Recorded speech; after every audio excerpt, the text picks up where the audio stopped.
Now, one of the principal achievements of this country in the past 20 years particularly, I think most people agree, is the gradual growth of social protective legislation based on the principle that we are our brother's keepers.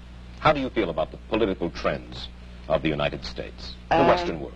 The way everybody feels, except more consciously. I feel that it is terrible, that you see destruction all around you, and that you are moving toward disaster until and unless all those welfare state conceptions have been reversed and rejected.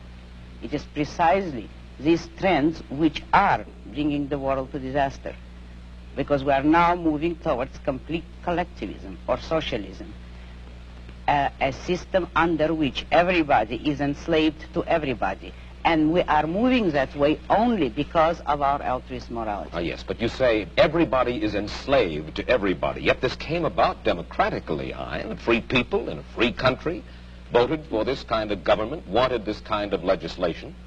Do you object to the democratic process? I object to the idea that people have the right to vote on everything.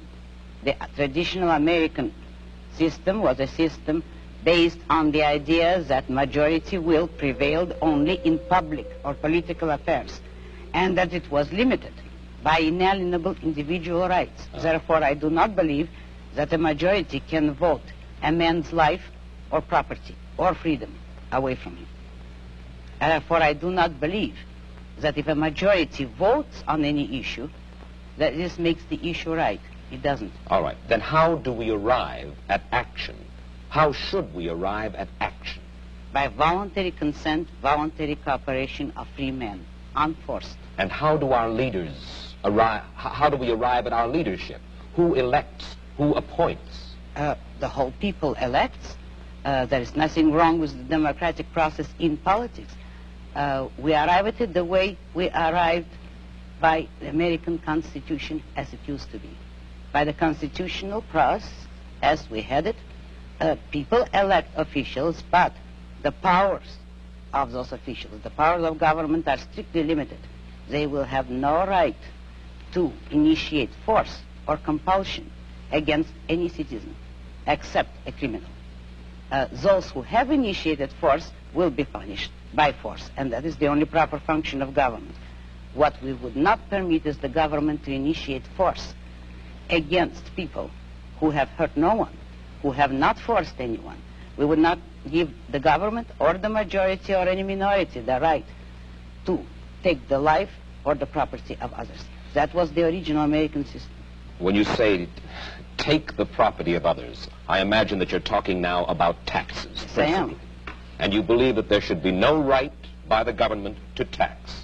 You believe that there should be no such thing as welfare legislation, unemployment compensation, regulation during times of stress, certain kinds of rent controls and things like that. That's right. I'm opposed to all forms of control. I am for an absolute, laissez-faire, free, unregulated economy. Let me put it briefly. I'm for the separation of state and economics, just as we had separation of state and church, which led to peaceful coexistence among different religions after a period of religious wars. So the same applies to economics. If you separate the government from economics, if you do not regulate production and trade, you will have peaceful cooperation and harmony and justice among men. You are certainly enough of a political scientist to know that certain movements spring up in reaction to other movements. The labor movement, for instance, certain social welfare legislation. This did not spring full-blown from somebody's head, out of a vacuum. This was a reaction to certain abuses that were going on. Isn't that true, Hein? Not always.